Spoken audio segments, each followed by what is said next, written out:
411 people vanished inside national parks. Then the files were sealed. Over decades, hundreds disappeared without a trace. Some cases were never explained. The strangest part, some records were suddenly sealed from public view.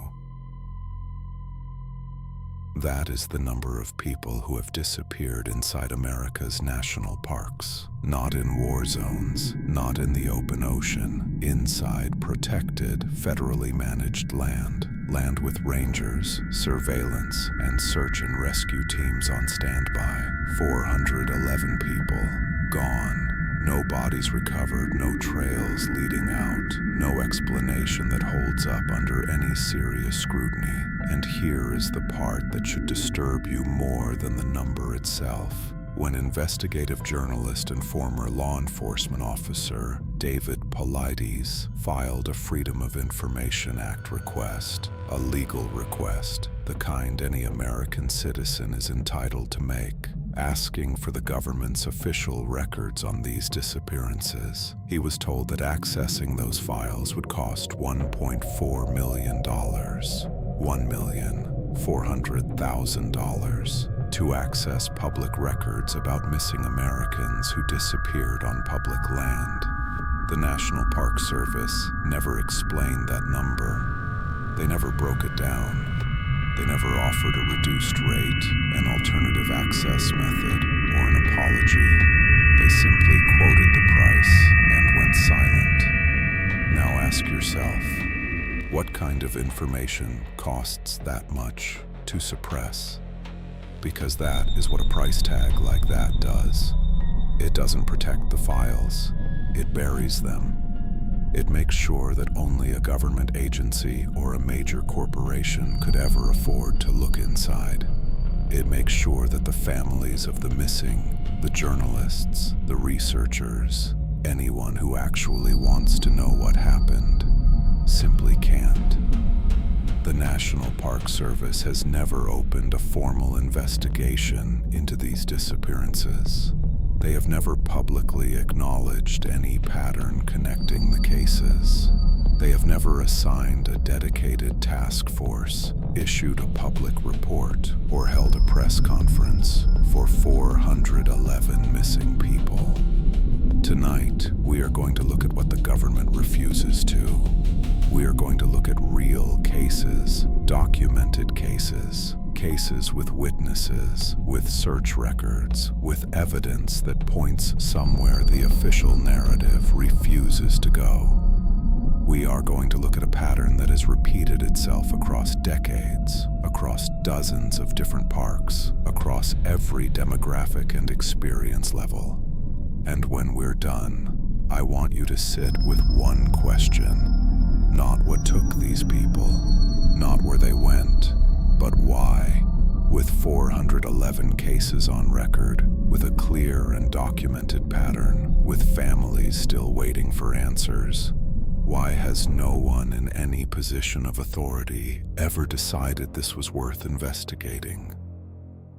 Let's go to the cases themselves.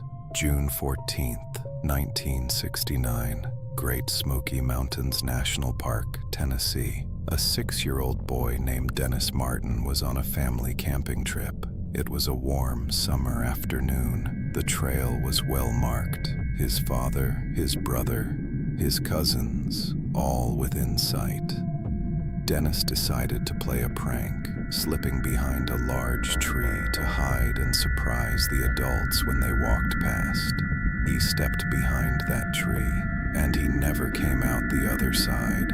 What followed was one of the largest search and rescue operations in American history. Over 1,400 people, including military personnel, civilian volunteers, Green Beret units, and professional trackers, combed the area for weeks. The terrain around that tree was examined in exhaustive detail. No footprints leading away, no torn clothing caught on branches, no scent trail for the dogs to follow. Nothing. Two things were reported by witnesses in the area around the time Dennis vanished. First, his family heard a single, high-pitched scream coming from the direction of a nearby ridge. Sharp, sudden, then silence. Second, a family camping on a different trail reported seeing a large man moving through the underbrush at high speed. Disheveled, they said, moving in a way that didn't look right. The FBI was called in. President Nixon personally requested regular updates on the search. Dennis Martin was never found. No remains, no evidence, no explanation. Now move forward nearly 30 years. Yosemite National Park, California. A man in his late 30s, an experienced outdoorsman who had hiked these trails dozens of times, told his campsite neighbors he was going for an early morning walk. A simple, familiar route. An hour out, an hour back. He never returned. When rangers reached his campsite, everything was in its place. Car in the lot, wallet on the table, phone charging, food prepared and set aside as if he expected to eat it when he got back, and his boots, lined up neatly beside the tent entrance. He had walked out barefoot, apparently, on a cold morning, into terrain that would cut unprotected feet within minutes. That detail, the boots, is the one that the search team could not explain. Not the disappearance itself, but the boots, because no one walks into that terrain barefoot by choice. And nothing in his history suggested any mental health crisis, any reason to self-harm, any reason at all. He was never found either. 2 cases, 30 years apart. Different parks, different states, different victims, different circumstances. The same absence where answers should be. When David Paulides first started collecting these cases, he wasn't looking for a conspiracy. He was a former law enforcement officer with a background in missing persons work, and he simply noticed that the disappearances coming out of national parks didn't look like normal missing persons cases.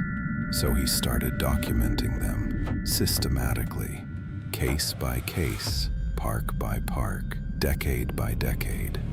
What he found across 411 cases were patterns that no one in any official capacity has ever tried to explain.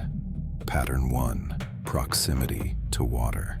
In case after case, disappearances occur near bodies of water, lakes, rivers, streams, even small creeks, not near the park's most dangerous terrain, not near cliff edges or unstable ground, near water.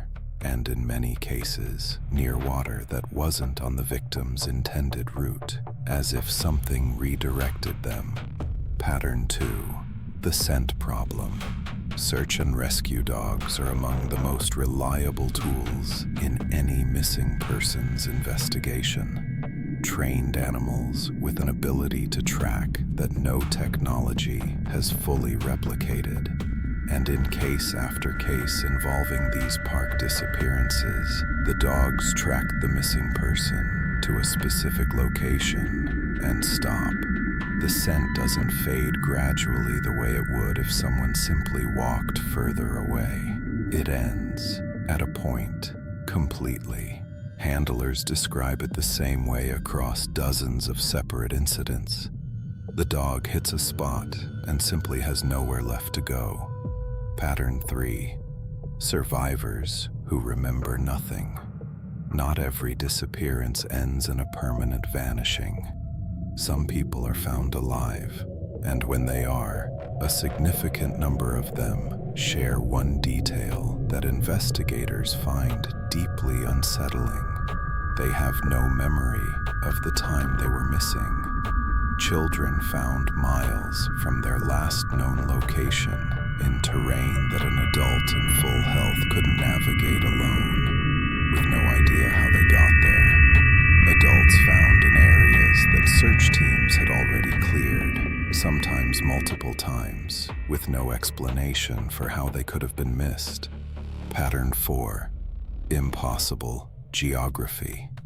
Survivors and remains are sometimes recovered uphill from where the person was last seen, which matters because people who are lost, injured, or frightened move downhill. They follow gravity and water. They don't climb. They're also found across rivers and ravines with no apparent crossing point, in locations that require significant physical effort to reach from the last known position. Pattern 5, and this is the one that ties everything together. The National Park Service does not keep a centralized database of missing persons. Every other major federal land agency in the United States maintains records of disappearances on their land. The NPS does not. When Paulides formally asked why, he was told it simply wasn't their responsibility. 411 people. No database, no investigation, no explanation. At what point does an absence of record-keeping stop being an oversight and start being a choice? I want to be honest with you about something before we finish. We don't have answers, not tonight, and not yet. That isn't a failure of this investigation. It is, in a very real sense, the entire point of it, because the absence of answers in a situation where the government has every legal obligation and every practical resource to find them is not neutral. It is a decision, and decisions made in the dark about people who are missing deserve to be looked at directly.